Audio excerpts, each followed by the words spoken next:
숨세요. 숨쉬고 숨내고. Well, you brought up Dolby Atmos, so I would it was, and you guys have all worked in Atmos before, and you've had a lot of time to play with the format. How is it specifically useful for this film, and for an audience who may be fortunate enough to have Dolby Atmos in a home theater? What would you have them listen for in the? You know what I love about it the most is it's scenes that are more sparse really show off Atmos and these immersive formats. It's everyone thinks it's the big, car chase, Spaceship gun battle, by. whatever, big action scene. The more dense your track is, the less point source you really realize what's going on. And it's not as clear. It's just everywhere and it's loud and you're like, okay, what happened? It's scenes like that Wallace scene or others like the baseline test. We had the interviewer guy that was, really oppressive on Kay. He's primarily in the overhead on the ceiling. I mean, he's everywhere with his, reverb and other things like that, but his direct signal is up on top of you to be very oppressive and claustrophobic was the whole idea. You can't do that with other formats. The important thing to remember too here is that with Dolby Atmos, the cart is not in front of the horse, so to speak. And by that I mean that if you're a minimalist, if you're an action director, whatever, you can bring whatever your idea is to Atmos and it's going to serve that well. It's just a great sounding format. It's not a format that's saying you must do this, you must do that. You can do whatever you want. It's just a complete creative tool. It's wide open and it sounds. I think, following up on what Ron said, our biggest successes are in the quiet scenes because they're so immersive.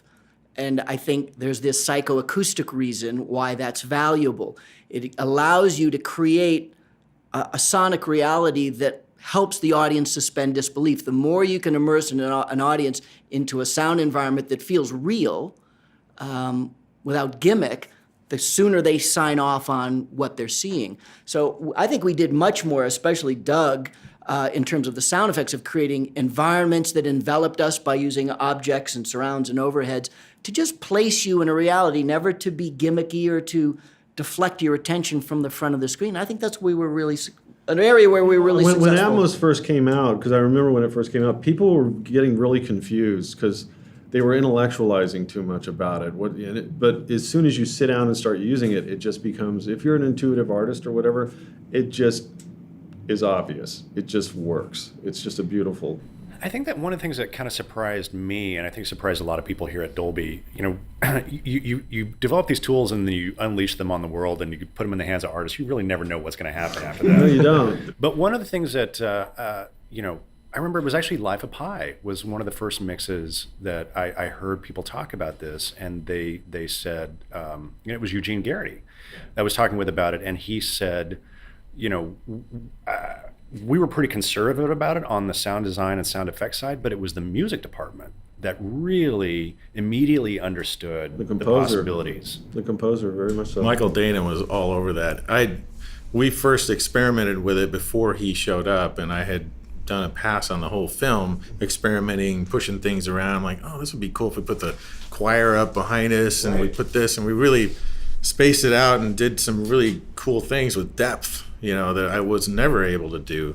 And especially in like any action scenes, you could pull the music off the screen and allow more space for that to happen. And it allows this great depth of field, if you will. Yeah, because you can pull the score just into the first set of speakers off the screen. Absolutely. Because obviously stereo image changes with dynamics and changes with sound density. So as you get more dynamic, more sound pressure level, your imagery narrows. So what Ron is saying essentially is you can really recreate a wide stereo image. And I got to tell you a funny thing. Ang Lee asked me once, we were showing him Atmos, and he said, Doug, why don't they put speakers in the floor? And I said, because, Ang, people spill their damn Cokes on the floor. And you're like, oh, all right. But I'll tell you, when after we did that first pass, I was a little nervous because that's something really new and it was definitely bold for what you've ever heard before. And Michael Dana came in and sat down and just lit up. He's like, this is amazing. Can we do more of this? Can we put this back there? And I'm like, well, I did. I'll accentuate it more. And we just hit it off so well. It was like, yeah, let's do that. Let's do this. Let's move the chimes over here. You know, it was all sorts of stuff. He loved it. So we even pushed it a little further with him. So I was pretty happy about that. Ron did some amazing stuff with the music in the Atmos environment. I remember, it turns out that Dolby keeps track of how much data you use for objects. That's a known number.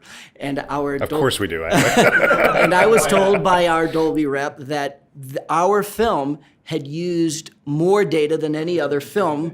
Now, wait a minute, let me finish this. This is important because this is not my way of saying we're bigger and better than everybody else, because that's not where I'm going with this. What's important to recognize is that very little of that data was used in sound effects. It was, because he said this, he says, it's the amount of spread that, because Ron had all this amazing separation, in almost every music cue, Ron had every speaker with something special in it from the score.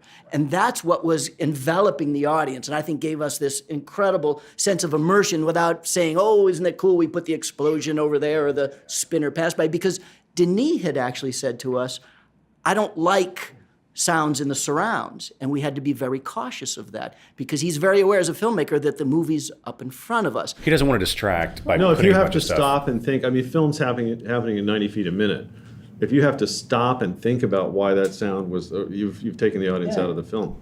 You know, the last thing you want is, you know, you hear a sound, you go, what? You know, you're supposed to be paying attention to the film. So what's the process for you? And you can talk about it with Denis, but you know, when you have a director who hasn't worked in Atmos before, how do you kind of lead them into it? It's again with Aang. He said he was very concerned about being given a mandate for what he must do as a creative person. And I said, no, it's simply a house. You decorate it any way you see fit. It's your home. Decorate it how you see fit. That's my approach. Everyone on the team was aware of the sensibility about what our soundtrack should feel like. And, you know, again, a testament to the sensitivity and the acumen of Ron and Doug.